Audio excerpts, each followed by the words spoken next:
Some people receive blenders and bed sheets as wedding gifts.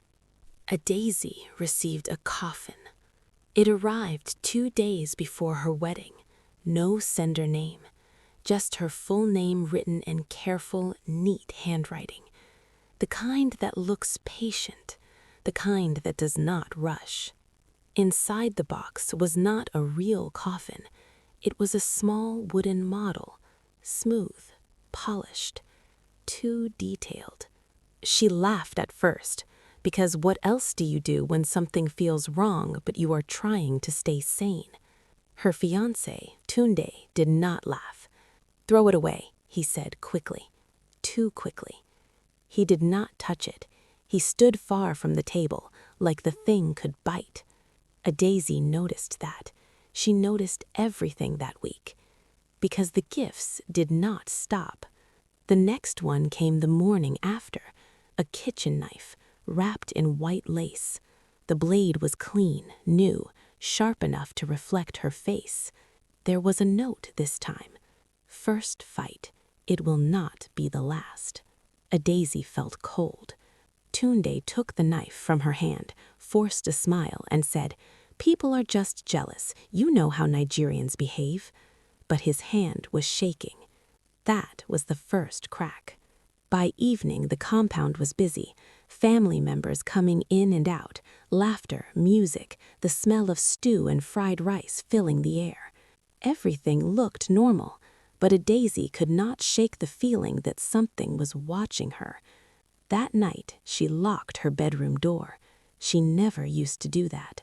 Around midnight, she heard a soft knock, not loud, not urgent, just careful. She froze. "Who is there?" she whispered. No answer. The knock came again, slow, measured. Her heart started beating hard. She walked to the door, but did not open it. She pressed her ear against it. Nothing. Silence. Then footsteps, walking away. She did not sleep again.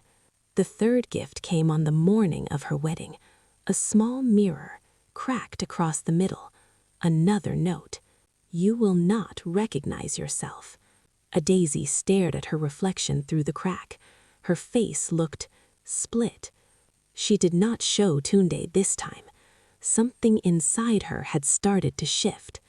There was someone else watching all of this, Ngozi. Adaeze's cousin, not the loud type, the kind that observes first before speaking. She had arrived 3 days earlier to help with preparations. At first, she thought the gifts were strange but harmless. Now she was not sure, because she noticed something nobody else did. Each time a gift arrived, Tunde disappeared. Not for long, just a few minutes, but always at the wrong time. The first day, when the coffin came, he said he was taking a call. The second day, when the knife arrived, he had gone to check something outside. Today, when the mirror came, he was nowhere in the compound. Ngozi did not like patterns like that. Patterns meant intention. The wedding was held in a small church at the end of the street. Everything looked perfect. White dress, smiles, cameras flashing. Adaeze walked down the aisle slowly. Her chest felt tight. Tunde stood at the altar, calm, composed, almost too calm. Their eyes met. He smiled, but his eyes did not. During the vows, Adaeze's phone vibrated inside her bouquet. She almost ignored it. Almost. Something pushed her. She shifted slightly and glanced at the screen. Unknown number. One message. "Last gift is inside your new home. Do not drink anything he gives you tonight." Her hand went cold. She looked up at Tunde. He was watching her, closely, like he was waiting for something. The reception was loud, chaotic, everyone celebrating, but Adaeze could barely hear anything. Her mind was stuck on the message, "Do not drink anything he gives you." Ngozi noticed her silence. "You are not okay," she said quietly. Adaeze forced a smile. "I'm fine." Ngozi leaned closer. "You are not." Adaeze hesitated. Then she showed her the message. Ngozi read it once, then again. Her face changed. "This is not a joke," she said. "I know." Ngozi looked across the hall at Tunde. He was laughing with his friends, relaxed, happy. Too perfect. "I don't trust him," Ngozi said. Adaeze's chest tightened. "He's my husband." Ngozi did not reply. That night, Adaeze entered her new home, her husband's house, now her house. It was quiet, too quiet. The air felt heavy, like the walls were holding something back. Tunde locked the door behind them. The sound echoed. Adaeze noticed the lock, old, strong, no easy way out. "Sit," Tunde said softly. His voice was gentle, but something inside it felt wrong. Adaeze sat. He walked into the kitchen. Ngozi's words echoed in her head. "I don't trust him." Adaeze looked around. Everything looked normal, but small things felt off. The curtains were drawn too tight, the windows locked, no sound from outside. She stood up slowly, walked toward the kitchen, stopped at the door. Tunde was there, pouring 2 glasses of juice, his back to her. His movements were slow, careful, like someone following instructions.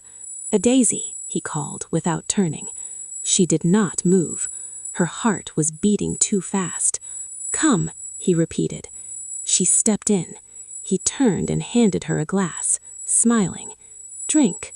Her hand shook. She looked at the glass, then at him. "Why?" she asked quietly. His smile did not change. "Because you are my wife." At that exact moment, there was a loud bang on the door, hard, violent. Both of them froze. Another bang. "Open the door," a voice shouted. Ngozi. Adaeze's breath caught. Tunde's face changed. For the first time that night, the calm broke. His eyes darkened. Slowly he stepped forward and locked the inner door leading to the kitchen. Click. The sound was final. Then he turned back to Adaeze, still holding his own glass. "Drink," he said again. The banging grew louder. The door outside started to crack. Adaeze's fingers tightened around the glass. Something moved behind Tunde. A shadow. Not his, not hers. And just as the door finally began to give way with a loud, splintering crack, the kitchen light went off.